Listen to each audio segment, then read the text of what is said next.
In this lecture, we are going to work on page title.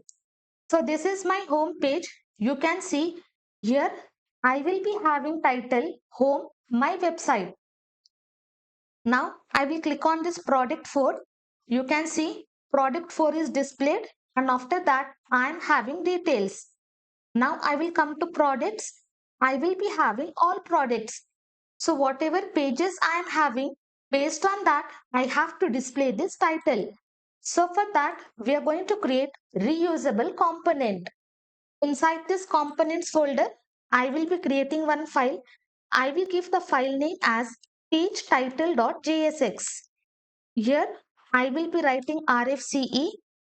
From this component, I will not be returning any data. So here, I will return null. And what I will do, above this, I will be creating use effect. Inside this, I will be passing two arguments. First is the callback function and second is the dependency array. And what I want this component to run whenever my title changes. So inside this dependency array, I will be passing title. And how I can access my title? Using this document.title is equal to whatever title user is giving, that title I am going to assign. As soon as my title changes, I'm just going to run this component and from this I'm going to return null and accordingly my use effect will be running. Now I will come to home.jsx.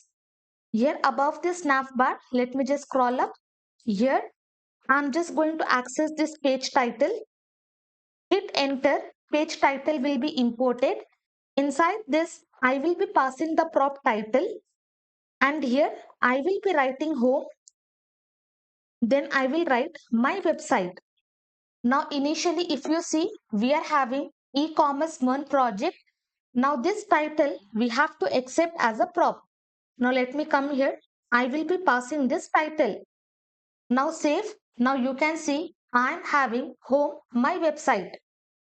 And later on, whenever we are working on any pages, we will be adding page title. Now we are in home. So that is the reason I will be having this title. But if I come to products, then also I am having the same title. Why? Because now our title is not changed. So whatever title we are having inside the document title, that exact same title will be displayed. But later on, whenever we are working on different pages, we will be changing the title and using this page title, we are simply going to pass the title and accordingly, whatever title we want, we can pass inside this title prop.